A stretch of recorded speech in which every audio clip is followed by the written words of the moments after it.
டாஸ்மாக் ஊழியர்களுக்கு ஆகஸ்ட் மாதம் முதல் 25% ஊதியம் உயர்த்தி வழங்கப்படும். ஊதிய உயர்வால் 110.74 கோடி ரூபாய் அரசுக்கு கூடுதல் செலவு ஏற்படும் என அமைச்சர் விக்னேஷ் விளக்கு. டாஸ்மாக் ஊழியர்களுக்கு 25% அவங்களோட ஊதியம் உயர்த்தப்படுகிறது. இதன் மூலம் 110.74 கோடி ரூபாய் ஊதியத்துக்காக ஒதுக்கப்படுகிறதுங்கிறத தெரிவிச்சுக்கிறோம். டாஸ்மாகில் 10 ரூபாய் பிரச்சனையை தீர்க்கவே ஊதிய உயர்வு வழங்கப்படுகிறது.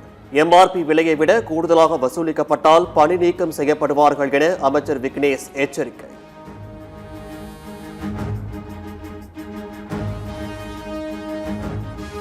கரூர் கூட்டு நெரிசல் சம்பவத்தில் உயிரிழந்த 41 நபர்களின் குடும்பத்தினருக்கு அரசு பணி வழங்கக்கூடாது என பொதுமக்கள் கருத்து. சத்தியம் தொலைக்காட்சி நடத்திய சர்வே முடிவில் தகவல்.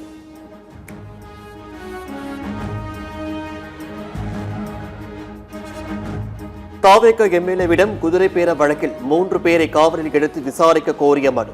காவல்துறையின் மனு மீது நாளை உத்தரவு பிறப்பிக்கிறது சென்னை முதன்மை அமர்வு நீதிமன்றம்.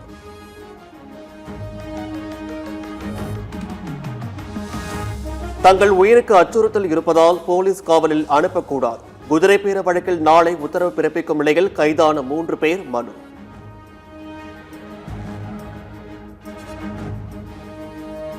குதிரை பேரும் புகாரை தொடர்ந்து ஸ்ரீ வைகுண்டம் தாவேக எம்எல்ஏ சரணுக்கு துப்பாக்கி ஏந்திய போலீஸ் பாதுகாப்பு. லாரி ஏற்றிக்கொள்ள முயற்சித்ததாக புகார் அளித்த நிலையில் காவல்துறை நடவடிக்கை.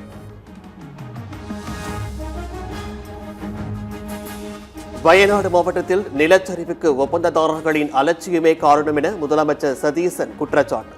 மேம்பாடு பகுதியில் சுரங்கப்பாதை கட்டுமான பணியை சீரமைக்க ஆட்சியர் உத்தரவிட்ட நிலையில் சீர் செய்யப்படாததால் விபத்து நேரிட்டதாக விளக்கு.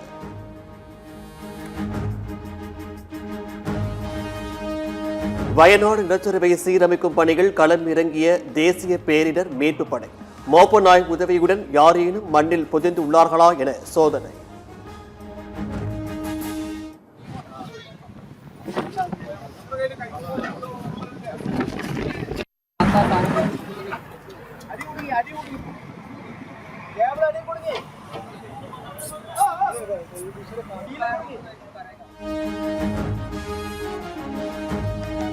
சுடுகாட்டிற்கு சென்றாலும் செல்வேனே தவிர மாற்றுக் கட்சிக்கு செல்ல மாட்டேன்.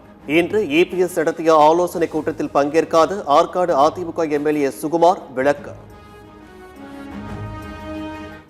இப்போ நீங்க நிருபரா இருக்கீங்க, நீங்க அந்த விட்டுட்டு வேற இதுக்கு போனோம்னா ஒத்துக்குவீங்களா?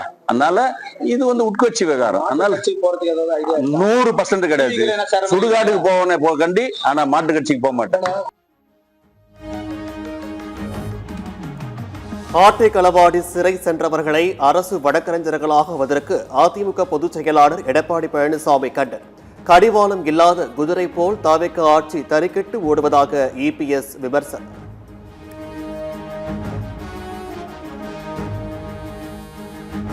திமுகவை வைகோ விமர்சித்து பேசுவது தனக்கு வருத்தம் அளிக்கிறது. செய்தியாளர்கள் கேள்விக்கு திமுக பொதுச் செயலாளர் துரைமுருகன் பேட்டி.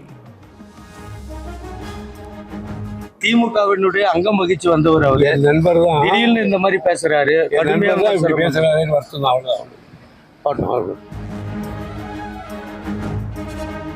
திமுக ஆட்சியில் போக்குவரத்து துறைக்காக போடப்பட்ட 5 டெண்டர்கள் ரத்து. புதிய பேருந்துகள், 60,000 டயர்கள் உள்ளிட்ட பொருட்களை வாங்க அறிவிக்கப்பட்ட டெண்டர்களை ரத்து செய்து தமிழக அரசு உத்தரவு.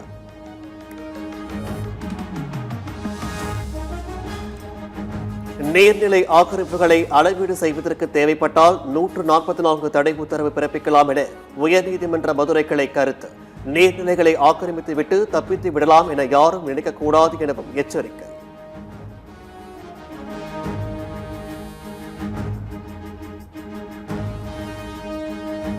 திருவள்ளூர் மாவட்டம் பெரியபாளையம் அருகே ஈரான் தொழிற்சாலையில் இருந்து அமோனியா வாயு முழுமையாக அகற்றம். தொழிற்சாலையில் நாளை முழு ஆய்வு செய்து சீல் வைக்கப்படும் என அதிகாரிகள் தரப்பில் தகவல்.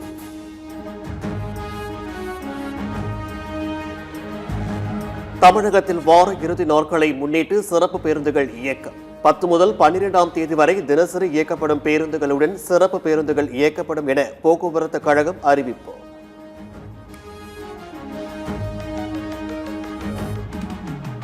தமிழ்நாட்டில் இன்று 13 இடங்களில் சதமடித்த வெயில். ராமநாதபுரம் மாவட்டம் தொண்டியில் அதிகபட்சமாக 104.5 டிகிரி ஃபாரன்ஹீட் வெப்பநிலை பதிவு.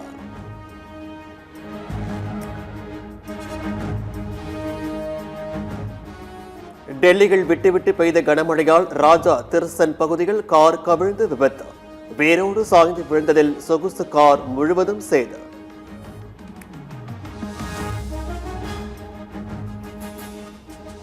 மத்திய பிரதேச மாநிலம் பன்னா பகுதியில் பெய்த கனமழையால் நீச்சல் குளமாக மாறிய அரசு மருத்துவமனை. பாஜக ஆட்சியில் வளர்ச்சி என்பது காகிதத்தில் மட்டுமே உள்ளதாக காங்கிரஸ் கட்சி விமர்சனம்.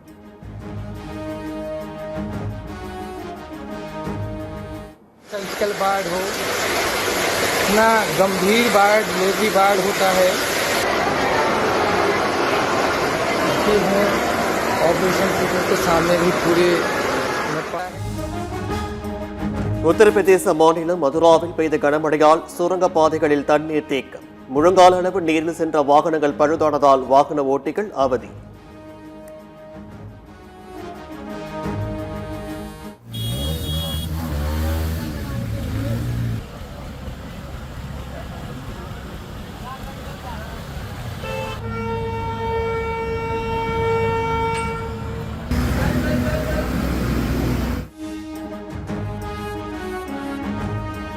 சீர்காழி அருகே அரசூர் ரயில் நிலையத்தில் தண்டவாளத்தில் சென்ற இளைஞரால் பரபரப்பு.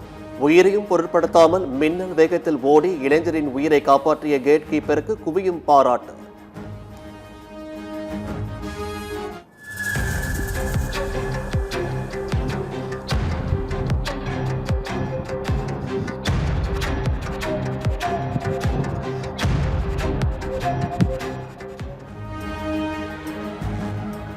திருவாரூர் மாவட்டத்தில் அரசு பள்ளிகள் முதல் மதிப்பெண் எடுத்தும் அரசு பள்ளிகளில் இடம் கிடைக்கவில்லை என மாணவி வேதனை. குறைவான மார்க் எடுத்தவர்களுக்கு சீட் கிடைத்த நூதன சம்பவம்.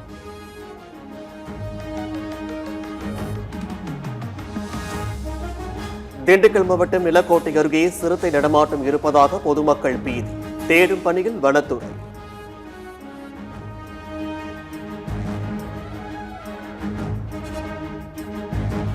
வெனிசுலாவில் ஏற்பட்ட சக்தி வாய்ந்த நிலநடுக்கத்தில் சிக்கி உயிரிழந்தோரின் எண்ணிக்கை 3535 உயர்வு. சுமார் 30,000 பேரின் நிலைமை தெரியாததால் பலி எண்ணிக்கை உயரும் அச்சம்.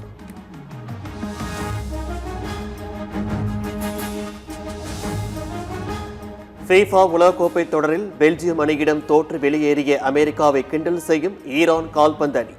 பெல்ஜியம் அணிக்கு எதிரான குரூப் போட்டிகள் ஈரான் டிரா செய்ததை குறிப்பிட்டு பதிவு.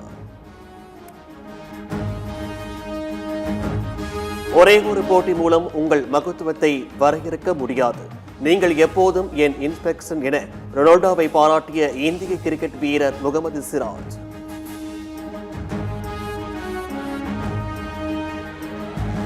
உலகக்கோப்பை தொடரில் அர்ஜென்டினா எகிப்து அணிகள் இன்று இரவு பல பரீட்சை. பலம் வாய்ந்த அர்ஜென்டினாவுக்கு அதிர்ச்சி அளிக்குமா எகிப்து அணி?